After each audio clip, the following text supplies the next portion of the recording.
Hello, I'm Simon Whistler. You're watching Top 10's Net, and in the video today, the top 10 reasons zoos are bad for the planet. Most people have fond memories of going to the zoo. The experience of waiting in anticipation to see a lion or a tiger come out of its cave, leaning close on the glass as a chimpanzee or orangutan comes closer. However, the animals we witnessed on those visits didn't feel the same thrill that we did. They were, quite possibly, in great pain. We've come to accept that other sentient beings can be used for entertainment or pleasure, but it may be time to reevaluate that belief. It turns out that zoos have a dramatically negative effect on the animals they're supposed to protect, and although zoo advocates would argue that endangered species are protected by zoos, the overwhelming consensus is that that's just not true. Number 10. Propagation, not preservation. One of the initial moral justifications for erecting zoos was that it protected species that were endangered and allowed them to reproduce in a safe environment before being sent back to the wild. This argument has proved to be incorrect on several accounts. The truth is that most animals confined in zoos are not endangered. In addition, animals born in captivity have a small survival chance if they're released back into the wild. Even so, most zoos, they have no intention of releasing baby animals and parents into the wild. Zoos, as we sometimes forget, are businesses, and what drives business is new products. The arrival of a baby chimpanzee or cub brings in customers, which torpedoes the narrative of breeding for preservation.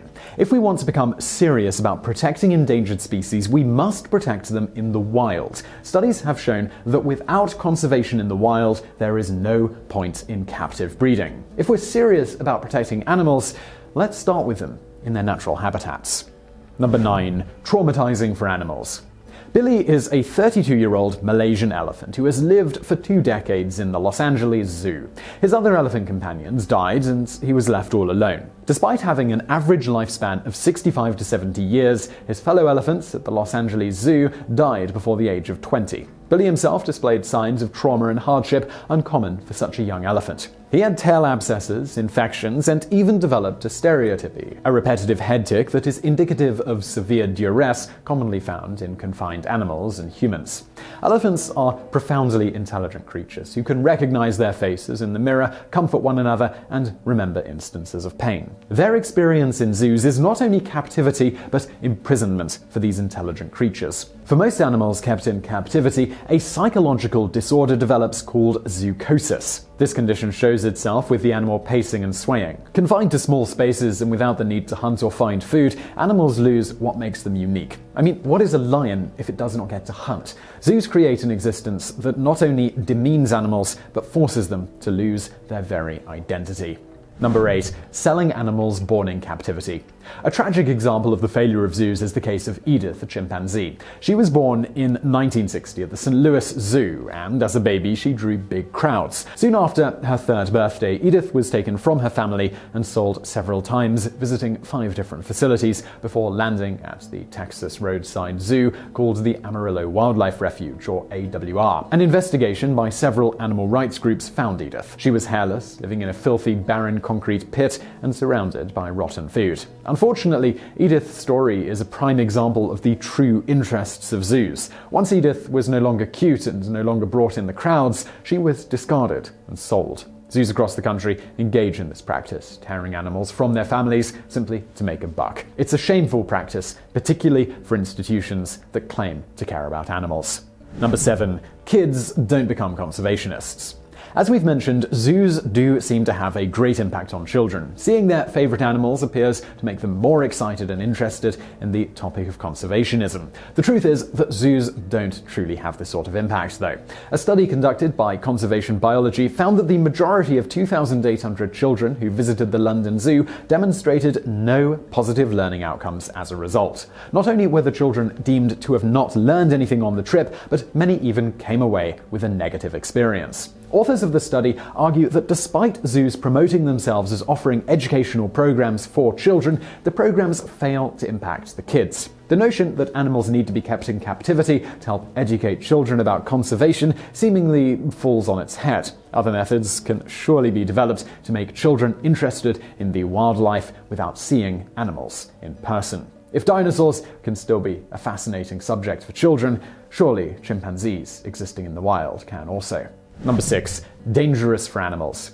Despite not having predators in their environments, animals are still in danger by living in zoos. Years ago at the Dallas Zoo, a gorilla named Jabari tried to escape. Jabari managed to jump over the walls and the moats that imprisoned him and even evaded the electrified wires. Unfortunately, he was stopped when he was fatally shot by police. While seeking an escape from his confinement would be more than worthy for Jabari's actions, it turned out teenagers were taunting the animal with rocks prior to his escape. Further, in 2005, 2 polar bears died within weeks of each other at the St. Louis Zoo, and both of these deaths were entirely preventable. Churchill died after ingesting an object that was thrown into the exhibit, while Penny died from an infection that was caused by having 2 dead fetuses in her uterus. There are countless cases of animal deaths at zoos that were entirely preventable and were caused by the nature of zoos themselves. If zoos repeatedly lead to the unnatural deaths of animals, maybe the zoos themselves have become the predatory entities.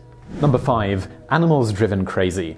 There are telltale signs when a human being has begun to descend into madness. Talking aloud to oneself, twitching uncontrollably, and drastic mood swings. The truth is that animals can also demonstrate traits of mental illness. In the 1990s, a polar bear named Gus in the Central Park Zoo scared visitors and caretakers alike by compulsively swimming figure-of-8s in his pool, sometimes for 12 hours a day. Visitors witnessed Gus stalking children from his underwater window, which eventually prompted zoo staff to put up barriers to keep him from scaring them. Gus, he came to be known as the bipolar bear. There are numerous cases, just like Gus's, of animals taken from the wild and unable to cope with losing their families, they become withdrawn and sick. It's a reminder that humans need to understand that these animals are sentient beings that can feel and can experience pain.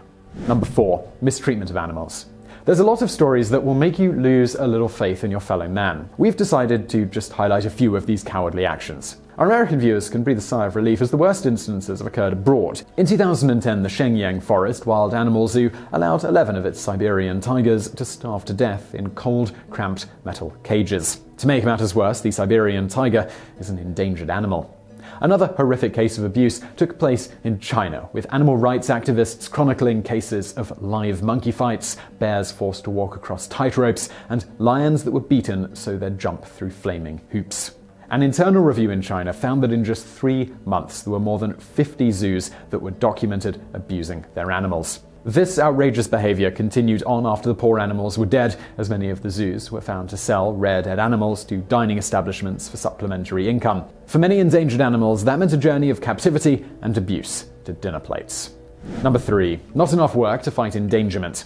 Zoos have been around for quite some time, nearly 400 years of wildlife parks, safaris, and nature parks, and too many of these man-made forms of captivity have done next to nothing to fight or reverse the decline of endangered species. In fact, the rapid loss of species we are seeing today is estimated by experts to be between 1,000 and 10,000 times higher than the natural extinction rate.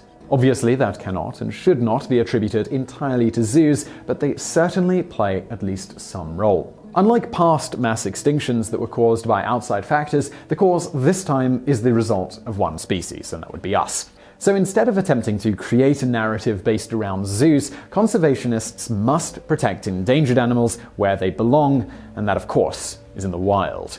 Number 2. Surplus animals killed.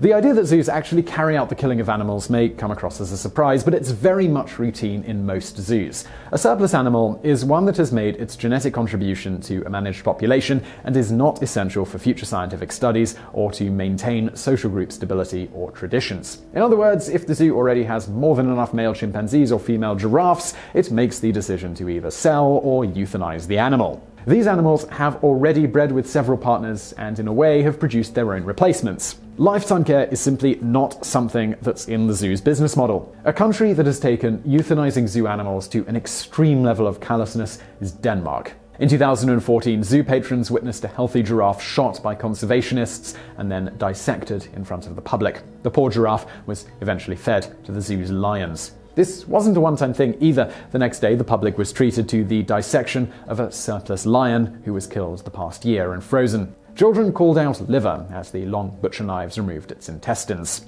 It was certainly educational, but frightening nonetheless. Number 1. Lack of laws to protect animals.